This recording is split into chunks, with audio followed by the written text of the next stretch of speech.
ಬಾಂಗ್ಲಾ ವಿರುದ್ಧದ ಸರಣಿಯಲ್ಲಿ ಟಾಸ್ ಗೆದ್ದ ಕ್ಯಾಪ್ಟನ್ ರೋಹಿತ್ ಶರ್ಮಾ ಬೌಲಿಂಗ್ ಅನ್ನು ಸೆಲೆಕ್ಟ್ ಮಾಡಿಕೊಂಡಿದ್ದಾರೆ. ರೋಹಿತ್ ಶರ್ಮಾ ಸ್ಟ್ರಾಟಜಿ ಕೂಡ ವರ್ಕೌಟ್ ಆಗ್ತಿದೆ. ಮೊದಲೇ ಕಾನ್ಪುರದ ಗ್ರೀನ್ ಪಾರ್ಕ್ ಸ್ಟೇಡಿಯಂ ಪಿಚ್ ವೇಗದ ಬೌಲರ್ಗಳು ಮತ್ತು ಸ್ಪಿನ್ನರ್ಗಳಿಗೆ ಸಹಾಯಕವಾಗಿದೆ. ಹೀಗಾಗಿಯೇ ಟೀಂ ಇಂಡಿಯಾ ಕ್ಯಾಪ್ಟನ್ ಬಾಂಗ್ಲಾಗೆ ಬ್ಯಾಟಿಂಗ್ ನೀಡಿ ಆಲ್ರೆಡಿ ಬೆಂಡೆತ್ತುತ್ತಾ ಇದ್ದಾರೆ. ಪಿಚ್ ಮೊದಲ 2 ಸೆಷನ್ಗಳಲ್ಲಿ ವೇಗದ ಬೌಲರ್ಗಳಿಗೆ ಮತ್ತು ಕೊನೆಯ 3 ದಿನಗಳಲ್ಲಿ ಸ್ಪಿನ್ನರ್ಗಳಿಗೆ ಸಹಾಯ ಮಾಡುತ್ತೆ. ಹೀಗಾಗಿ ಮೊದಲ ದಿನವೇ ಬಾಂಗ್ಲಾದ ಬ್ಯಾಟಿಂಗ್ ಬೆನ್ನೆಲುಬನ್ನ ಮುರಿಯೋ ಕ್ಯಾಪ್ಟನ್ ಪ್ಲಾನ್ ಸಕ್ಸಸ್ ಆಗ್ತಾ ಇದೆ. ಆದರೆ ನೆಕ್ಸ್ಟ್ ಟೀಂ ಇಂಡಿಯಾ ಬ್ಯಾಟಿಂಗ್ ವಿಭಾಗದಲ್ಲಿ ಕೆಲ ಟೆನ್ಷನ್ ಶುರುವಾಗಿದೆ. ಅದುವೇ top order failure. Top order ಬ್ಯಾಟರ್ಗಿಂತ ಲೋವರ್ ಆರ್ಡರ್ ಬ್ಯಾಟರ್ಗಳೇ ಬೆಟರ್ ಆಗ್ತಿದ್ದಾರೆ. ಯಾಕೆ ಹೀಗಾಗ್ತಾ ಇದೆ? ಟೀಂ ಇಂಡಿಯಾದ ಬ್ಯಾಟಿಂಗ್ ಸ್ಟ್ರೆಂತ್ ಇರೋದೇ ಟಾಪ್ ಆರ್ಡರ್ನಲ್ಲಿ.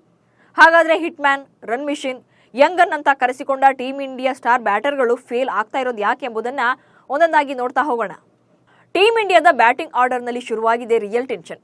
ಯಾಕಂದ್ರೆ ಈಗಿನ ಟಾಪ್ ಆರ್ಡರ್ಗಿಂತ ಲೋವರ್ ಆರ್ಡರ್ ಇಂಪಾರ್ಟೆಂಟ್ ಆಗಿ ಬದಲಾಗ್ತಾ ಇದೆ. ಚೆನ್ನೈನಲ್ಲಿ ನಡೆದ ಬಾಂಗ್ಲಾ ಎದುರಿನ ಮೊದಲ ಟೆಸ್ಟ್ನಲ್ಲಿ ಘಟಾನುಘಟಿ ಬ್ಯಾಟರ್ಗಳು ವೈಫಲ್ಯವನ್ನು ಅನುಭವಿಸಿದ್ದಾರೆ. ತಂಡ ನೆಚ್ಚಿಕೊಂಡಿದ್ದ ಸ್ಟಾರ್ ಬ್ಯಾಟರ್ಗಳಾದ ಹಿಟ್ಮ್ಯಾನ್ ರೋಹಿತ್ ಶರ್ಮಾ ಹಾಗೆ ರನ್ ಮಿಷನ್ ವಿರಾಟ್ ಕೊಹ್ಲಿ ಕೈಕೊಟ್ಟಿದ್ರು. ಜೊತೆಗೆ ಮೊದಲ ಇನ್ನಿಂಗ್ಸ್ನಲ್ಲಿ ಯಶಸ್ವಿ ಜೈಸ್ವಾಲ್ ಹಾಫ್ ಸೆಂಚುರಿ ಹೊಡೆದರೂ ಕೂಡ ನೆಕ್ಸ್ಟ್ ಇನ್ನಿಂಗ್ಸ್ನಲ್ಲಿ ಕೈಕೊಟ್ಟಿದ್ರು. ಶುಭ್ಮನ್ ಗಿಲ್ ಮೊದಲ ಇನ್ನಿಂಗ್ಸ್ನಲ್ಲೂ ಕೈಕೊಟ್ಟಿದ್ರು. ಈ ರೀತಿ ಟಾಪ್ ಆರ್ಡರ್ಗಳು ವೈಫಲ್ಯ ಶುರುವಾಗಿದ್ದು 2021 ಬಳಿಕ. ಅಲ್ಲಿಂದಲೇ ಟಾಪ್ ಕ್ಲಾಸ್ ಬ್ಯಾಟರ್ಗಳ ಬ್ಯಾಟಿಂಗ್ ದರ್ಬಾರ್ಗಿಂತ ಲೋವರ್ ಆರ್ಡರ್ ಬ್ಯಾಟರ್ಗಳ ದರ್ಬಾರ್ ಜೋರಾಗಿದೆ. 2021ರಿಂದ ಟೀಂ ಇಂಡಿಯಾದ ಬ್ಯಾಟಿಂಗ್ ನೋಡಿದರೆ ಟಾಪ್ 5ಗಿಂತ ಲೋವರ್ ಆರ್ಡರ್ನ 6ರಿಂದ 8ರವರೆಗಿನ ಆಟಗಾರರ ಆಟವೇ ಅತ್ಯುತ್ತಮವಾಗಿದೆ. ಹೀಗೆ ಟಾಪ್ ಆರ್ಡರ್ನಲ್ಲಿ ತಂಡಕ್ಕೆ ನೆರವಾಗಬೇಕಿದ್ದ ಬ್ಯಾಟರ್ಸ್ ಕೈಕೊಡ್ತಾ ಇದ್ರೆ, ಇತ್ತ ಲೋವರ್ ಆರ್ಡರ್ ಪ್ಲೇಯರ್ಸ್ ನೆರವಾಗ್ತಿದ್ದಾರೆ. ಹೇಗೆ ಅನ್ನೋದಕ್ಕೆ ಎಕ್ಸಾಂಪಲ್ಸ್ ಇಲ್ಲಿದೆ ನೋಡಿ. 2021ರಿಂದ ಟೀಂ ಇಂಡಿಯಾದ ಟಾಪ್ 5 ಬ್ಯಾಟರ್ಗಳು 37.4ರ ಸರಾಸರಿಯಲ್ಲಿ 5428 ರನ್ ಗಳಿಸಿದ್ದಾರೆ. ಈ ಪೈಕಿ 13 ಶತಕ ಹಾಗೆ 23 ಅರ್ಧ ಶತಕಗಳು ಕೂಡ ಸೇರಿವೆ.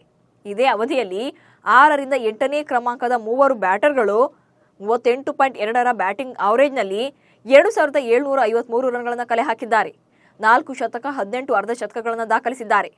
ಟಾಪ್ 5 ಬ್ಯಾಟರ್ಗಳಿಗೆ ಹೋಲಿಸಿದರೆ ಕೆಳ ಕ್ರಮಾಂಕದ ಆಟಗಾರರ ರನ್ ಕಡಿಮೆಯಾಗಿರಬಹುದು. ಬ್ಯಾಟಿಂಗ್ ಅವರೇಜ್ನಲ್ಲಿ ಟಾಪ್ 5 ಬ್ಯಾಟರ್ಗಳನ್ನೇ ಮೀರಿಸಿದ್ದಾರೆ. ಟಾಪ್ ಆರ್ಡರ್ಗಿಂತ ಲೋವರ್ ಆರ್ಡರ್ ಬೆಸ್ಟ್ ಅನ್ನೋದನ್ನ ಈ ಅಂಕಿಅಂಶಗಳೇ ನಿರೂಪಿಸಿವೆ. ಮಿಡಲ್ ಆರ್ಡರ್ಗೆ ಕಾಯಂ ಬ್ಯಾಟರ್ಗಳು ಇಲ್ಲದಿರೋದು ಸಹ ಬ್ಯಾಟಿಂಗ್ ಅವರೇಜ್ ಕುಸಿತಕ್ಕೆ ಪ್ರಮುಖ ಕಾರಣ ಆಗಿದೆ. ಸೊ ಮುಂದಿನ ದಿನಗಳಲ್ಲಾದರೂ ಕೂಡ ಈ ಎಲ್ಲ ತಪ್ಪುಗಳನ್ನು ತಿದ್ದುಕೊಂಡು ಟಾಪ್ ಆರ್ಡರ್ನ ಬ್ಯಾಟ್ಸ್ಮನ್ಸ್ ಟಾಪ್ ಕ್ಲಾಸ್ ಪರ್ಫಾರ್ಮೆನ್ಸ್ ಅನ್ನು ನೀಡಬೇಕಿದೆ.